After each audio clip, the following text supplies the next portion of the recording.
Good morning.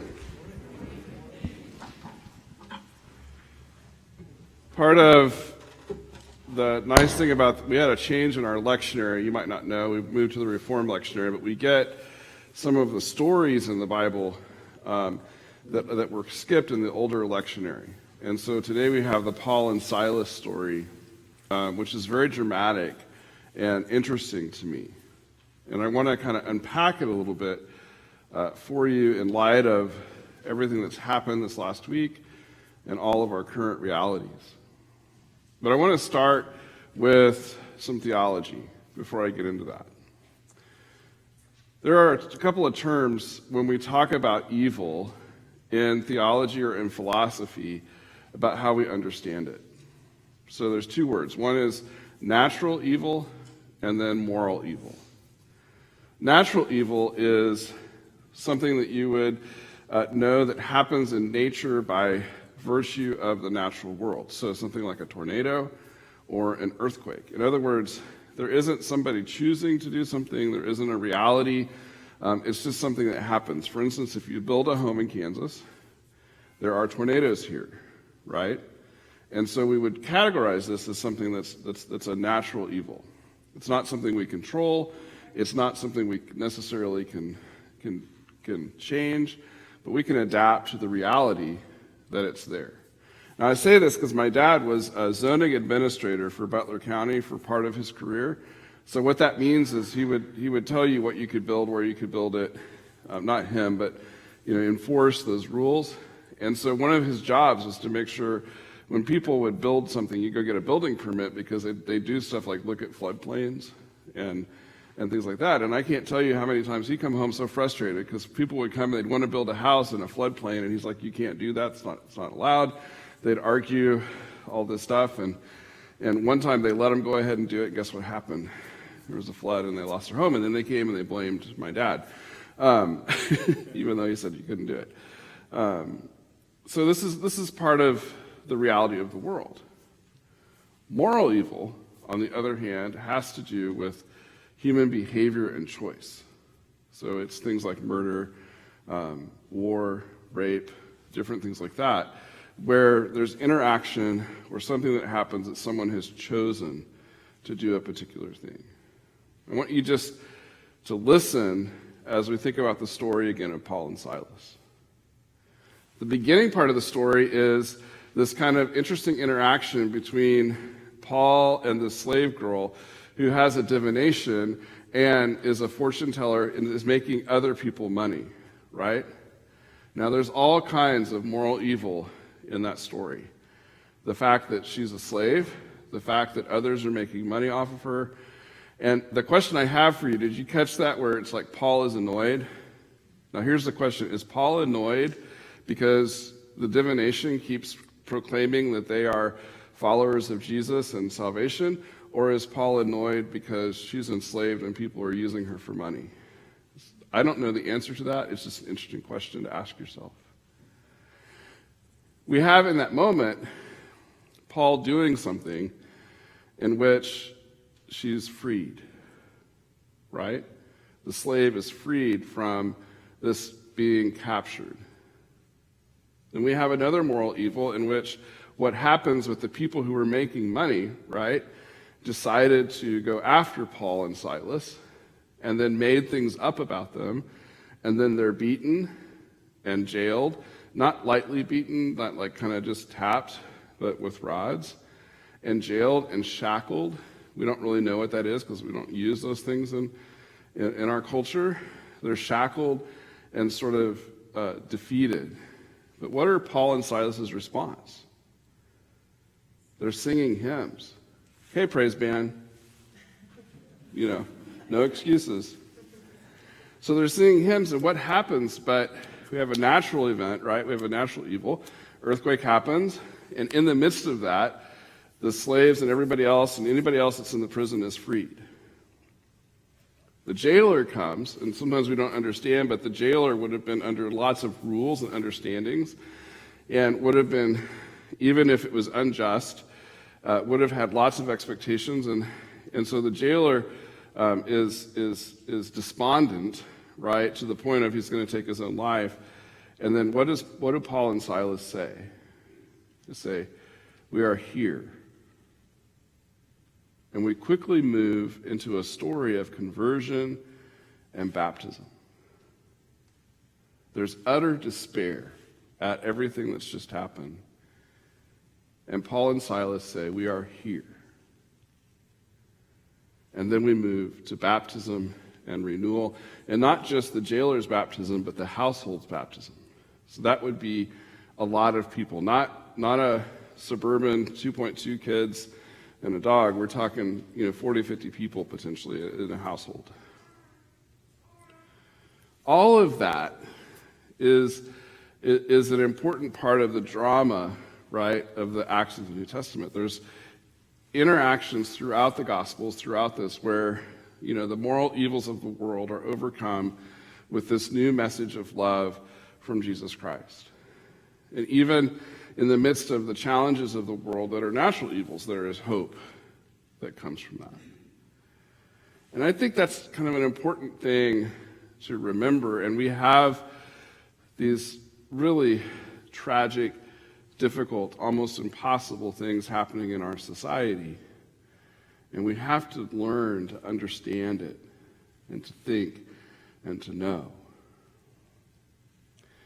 I can't let my mind think about what happened in Uvalde. In fact, it was so difficult, even as a staff and in several meetings the day after, we didn't want to talk about it. Have you felt that way?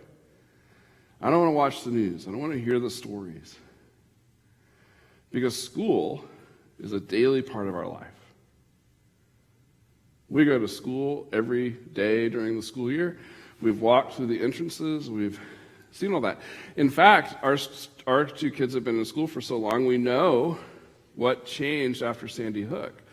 Because before Sandy Hook, 10 years ago, we could walk into the school hardly without anybody saying a word, and then suddenly, at least the schools in Shawnee Mission, there's double entrances with cameras, and you have to show ID, and there's lots of different things you have to get through. There's only one entrance you can enter during certain times. There's this reality, and then our kids are doing what? Under the leadership of their teachers and principals, but they have routine practices for this very event, so they know what to do. They're being equipped. These are realities that in the school systems, at least around here, have changed dramatically. And the other interesting and challenging thing is we're starting to follow a litany after these. You know what I mean by litany? It's what we do every Sunday. We read something that's always kind of the same, right? And what happens is a shooting happens, and then there's calls for what? Thoughts and prayers, and then the memes start, if you're on social media. And people start going back and forth, and then we see a meme that says thoughts and prayers crossed out, policy and change. And then people start arguing back and forth. News commenters start making things. Politicians start making statements. And then where do we end up in our moment of cynicism? What do we say? There's nothing we can do. Nothing's going to change. We're right there where the jailer was. That's what the jailer was thinking. There's nothing I can do. And that's a moral evil for us because it's a choice. Do you understand what I mean? And that's a reality we don't always want to face. It's a reality we don't want to talk about. It's a reality that we don't want to say that out loud or hold others to account or do the hard work we have to do. We just sort of put our hands up and say, well, there's nothing we can do. Who's going to say, we are here? Who's going to say in the schools, we are here? Who's going to say in the halls of our legislatures, we are here? Who's going to say to our community leaders, we are here? Who's going to say to our teachers and our students, we are here? This is part of the hard reality, and I think, When I read this, my sermon preaching and getting ready for I read everything on Monday when I'm preaching, and then you kind of spend some time with it, and then you study, and then Thursday is kind of the key day to put it all together. When I first read this, I was kind of ignoring Paul and Silas, and I was going to preach on something else. And then, of course, I reread everything again, and I kept coming back to that. We are here. And how much the reality of what discipleship means and what it means to be willing to risk some things for the love of the gospel, to be like Paul and Silas, to be like others that we read about, is to be in the places of the world where there's brokenness and there's those evils that we talked about, both natural and moral. That's part of the hard reality that I think we're all called to. I'd like to say, here's 3 things you could do today to change everything. But I can't say that yet, because I don't know. But I do know is I don't want to be part of the moral failure of saying nothing can change and there's nothing we can do. Because it's just not true. And in fact, we can't buy that line, because then we're just participating in the evil that happens. So that means all of us have work to do. We have listening to do. We have holding others to account to do. We have to show up in the public space and face the realities. Because schools are not safe anymore. Churches are not safe anymore. Grocery stores are not safe anymore. Post offices are not safe anymore. The list can go on and on. There is an earthquake of moral evil killing our children and others around us every day. We can and have to do something. So what would Paul and Silas do? What is our faith and what is our response? For each of you, it's going to be something different. For each of you, you're called to do and to make a difference where you can, to use your skills and your talents, but to enter that place. To be a people who will say, we are here. We are here anyway. We are here. And it's through that the world is changed. It was through that Paul and Silas changed the destiny of the jailer. And it's through that we can do the same.